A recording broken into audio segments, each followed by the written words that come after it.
You're going to have sometimes low moments when you won't want to get out of bed. You just want to stay there. At times you won't want to come out the house. It's hard living. Life is hard. It's hard handling just the tragedies of life. It's hard. When you're working on something and you put everything you have in it, and it doesn't work out, you lose your money and other people's money. It's hard. You will go through things, and while you're going through them, you can't understand why it's happening to you. See, the point is, you don't know how much future you've got. What's gone is gone. There's absolutely nothing you can do about it. Some of you have had divorces. Some of you have probably had bankruptcies. Some of you have had terrible things happen in the past. But what's gone is gone. It's in the past. And to spend your time focusing on the past is to spend the only thing that you've got, and that's what's right here, right now, because the sand never stops running. This is all we've got. And to spend your time now thinking of what happened there is making absolute certain that the future is going to be the same as the past. Now, I don't suppose many of us spend a lot of time thinking about that, but a lot of us spend a lot of time making that error. Now, you can either accept that or you can get to work. That's all it is. You just begin. You do the math. You solve one problem and you solve the next one. Whatever drama you may be dealing with, this is not the end of you. No matter what it is not the end. You can't quit now. And the only way out is through. All you do is you fall down, get back up again, fall down, get back up again, fall down, get back up again. That's how you win. You got to be bold in life, ladies and gentlemen. If you're not bold, if you're not standing up inside yourself, if you're not willing to call into being the highest and the strongest that's within you when you're facing life's challenges, life will trample you.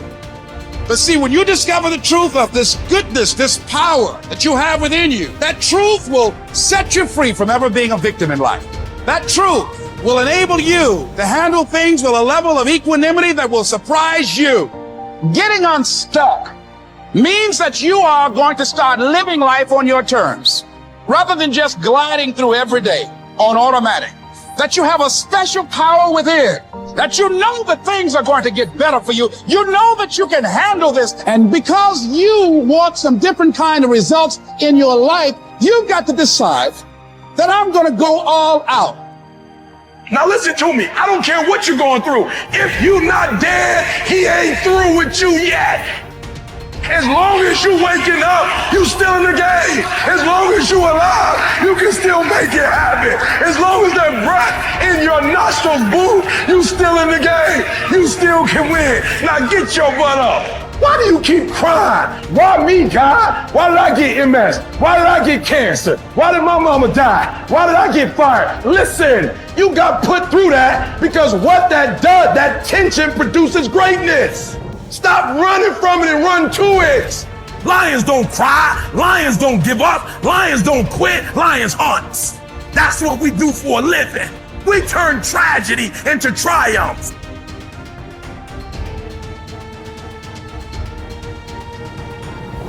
You'll never obtain any substantial measure of material wealth if you insist upon living your life as if you are looking back through your rearview mirror on your automobile.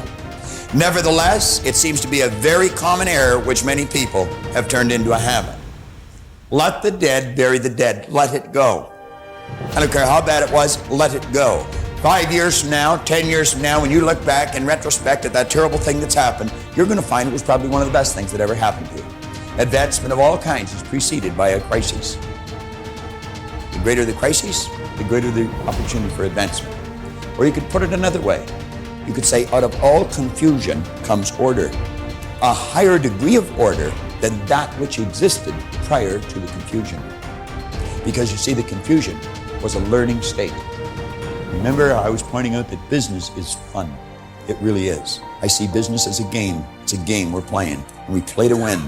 And when we're winning, we're having fun. And when we're losing, we're learning. Let's treat both of the experiences exactly the same. They're learning experiences. Now we say, remember the old adage which says, let the dead bury the dead. Stop looking back on your life and worrying about the things which have already occurred and which you can no longer alter. That's like trying to change the time you got out of bed this morning. You're never going to be able to do it. That stands for eternity. You cannot go back and change it, since you cannot let it go. Pursuing that kind of mental activity will never lead to anything worthwhile, any worthwhile accomplishment in your life. You should understand, moreover, that all accomplishments in your life, you should understand, moreover, that all of the great achievers of the past have been visionary figures. They did with their life what, like Scott was saying, he does with his music. He heard it in here. They see their life in here. They're building visions of a great future. We've got a vision of a great company. We've already got a great company. We want a better one. We serve a lot of people. We want to serve more. And as we do, we receive greater rewards. Because we receive greater rewards, we become more comfortable, more creative, we can provide more service. It's a beautiful cycle that we're in. Looking into the past is a self-doom fulfilling cycle. You just keep getting it worse, worse, worse. We've all done it, so we know what it's like. These visionary figures were men and women who projected into the future, and they did not belabor over things which had already passed. They thought of what could be rather than what already was, and then they moved themselves into action to bring these things into fruition. If there were tips for success, everybody would have been successful. There are no tips for success. Only those who are not so successful, or those who are not successful, think somewhere if you read 10 points in a book, you're going to be successful. We need to understand this. If you want to be successful, don't seek success. What you seek is competence. If you enable yourself, and if you do something well, other people will say you're a success. If you think, I'm a success, it's foolish, isn't it? You're doing something, and you're doing it well. Other people in the town, or in the country, or in the world, people will say, oh, he is doing something really successful. They're looking up to you. That's fine. You look up to yourself. That's madness, okay? You don't seek success. You seek empowerment, you seek competence, you do it the best that you can do. You cannot do as well as somebody, but you can do the best that you can do. So if you do your best, if your best is good enough, world will recognize. If it is not, you will be happy. So what does success look like? What does it take? Well, you know, I know family and friends who always have their breakfast on time. And after breakfast, of course, they must have coffee. After coffee, of course, they must light up a cigarette and sit there nicely because they're trying to become peaceful. And then they will go to work, come back home exactly on time for lunch, eat lunch, rest for 1 or 2 hours, sleep, then evening have one tea, and then smoke, and then again go to work. And at 8 o'clock, 8:30, they're back home for dinner, and then maybe other things, drink and this and that and whatever. But those who have been very successful, either in music, sport, art, business, spiritual process, doesn't matter what, those people never know when they ate, when they slept, when they got afternoon rest. So those who are committed to being successful with whatever they're doing, one important aspect of their life is they're not settling down wherever it's a bit comfortable, because comfort will happen when they lower you too in the grave. Very comfortable you are, you know. Right now it's about ensuring that there is profoundness of experience and there is impactfulness of activity, because if they had given you a limitless amount of time, you could do all those things. Nothing wrong, I'm not against them. But they gave you such little time with such tremendous potential of being human. That's the problem.